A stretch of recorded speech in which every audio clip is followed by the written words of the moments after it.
Okay. So what is the medicine like here? எப்படி அது ஒரு பில்லா இல்ல ஒரு ஃப்ளூயிடா? What is the medicine like? Okay. So அது வந்து லிக்விட் தான், லிக்விட் ஃபார்மில் தான் வரும். ட்ராப்ஸ் மாதிரி தான் கன்சியூம் பண்ணுறோம். ஸோ அது வந்து டாக்டர் எட்வர்ட் பேட்ச் வந்து அந்த மெடிசன் டெரைவ் பண்ணுறதுக்கு முன்னாடி ரெண்டு மூணு விஷயம் வந்து மைண்டில் வச்சுக்கிட்டாரு. அதோட கோல், அந்த சிஸ்டமோட கோல்ன்றது என்னன்னா சிம்பிளிசிட்டி ஒன்று, எம்பவர்மெண்ட் ஒன்று. ஸோ சிம்பிளிசிட்டின்றது வந்து அந்த ரெமெடி வந்து அந்த பூக்கள் கிடைச்சதான் நீங்களே ப்ரிப்பேர் பண்ணலாம். ஸோ அது பெரிய கெமிக்கல் ப்ராசஸிங்லாம் எதுவுமே கிடையாது. ஸோ இப்போ நம்ம ஊர்ல ஒரு பூ தான் கிடைக்குது, எனக்கு தெரிஞ்சு மஸ்டர்டுன்னு ஒரு கடுகு மட்டும்தான் கிடைக்குது. ஸோ அது வந்து ஒரு அன்எக்ஸ்பிளைன் டிப்ரெஷனுக்காக, ஒரு பிரெயின் ஃபாக் ஃபீலிங் இருக்கு அப்படின்னா அதை யூஸ் பண்ணுவாங்க. ஸோ அது என்ன பண்ணலாம்னா, ஃப்ரெஷ்ஷான ஃப்ளவர்ஸை ஒரு பவுல் வாட்டர்ல போட்டுட்டு வெயில்ல ஒரு 3 மணி நேரம் வச்சிருவாங்க. அண்ட் அதோட ஹீட் எனர்ஜி வந்து எப்பயுமே ஹீட் எனர்ஜி வந்து டிரான்ஸ்ஃபார்மேஷனுக்கு யூஸ் ஆகும்.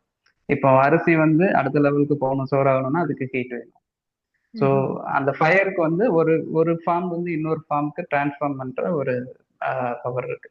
ஸோ அந்த ஹீட் எனர்ஜி அவர் யூஸ் பண்ணிட்டு அந்த ஒன்ஸ் அந்த 3 ஹவர்ஸ் வெயிலில் வச்சதுக்கு அப்புறம் அந்த ஃப்ளவர் பட்டில்ஸ்லாம் ரிமூவ் பண்ணிட்டு அதுக்குள்ள கொஞ்சம் ஆல்கஹால் மாதிரி ப்ரிசர்வேட்டிவாக யூஸ் மிக்ஸ் பண்ணி வச்சிருவாங்க. ஸோ அதை பாட்டில் பண்ணி தான் நமக்கு இம்போர்ட் பண்ணாங்க. அண்ட் அதுல இருந்து 2 டிராப் தான் நம்ம ட்ரீட்மெண்ட் மிக்சர்ல யூஸ் பண்ணி அதை வந்து நம்ம கன்சியூம் பண்ண போறோம். ஸோ 2 டிராப்பை நீங்க 21 நாள் நீங்க பிரிச்சு குடிக்க போறீங்க. ஸோ அப்படின்னா எந்த அளவுக்கு அது உள்ள போகுதுன்றதை நீங்க இமேஜின் பண்ணி பார்த்துக்கங்க. ஸோ மெட்டீரியலா எதுவும் கிடையாது, பட் அதோட எனர்ஜி தான் போகுது அப்படின்ற மாதிரி அவர் இது பண்ணாரு.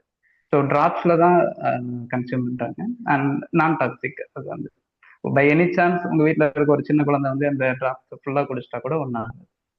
ஸோ அது வந்து ஸோ மிச்ச மெடிசன்ல வந்து அந்த லிபர்ட்டி நமக்கு இருக்காது.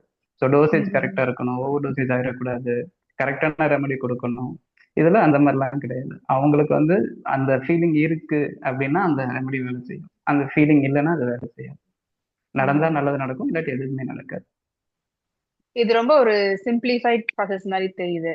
லைக் ஒரு டீ யா போடுற மாதிரி யா தண்ணியை கொதிக்க வச்சு அண்ட் ஒன் பூவை போட்டு அந்த எசன்ஸ் எடுக்கிற மாதிரி சோலார் எனர்ஜில இந்த ரெமடி ப்ரிப்பேர் பண்றாங்க. யா பாயிலிங் மெத்தடை யூஸ் பண்ணாங்க. ஒரு சில பூக்களுக்கு வந்து பாயிலிங் மெத்தடை யூஸ் பண்ணாங்க. ஸோ மொத்தம் 38 பூக்கள் இருக்கு. அதுல 19 பூக்கள் வந்து சன்ல யூஸ் பண்ணாங்க. 19 பூக்கள் ரொம்ப வின்டர்ல, ஸோ அங்கே யூகேல வந்து உங்களுக்கு அந்த சன்லைட் இல்லாத டைம்ல என்ன பண்ணாங்க, இதையும் யூஸ் பண்ணிக்கிட்டாங்க, ஃபயரையும் யூஸ் ஓகே. பண்ணிக்கிட்டாங்க. ஓகே. ஸோ இப்போ இது வந்து இப்போ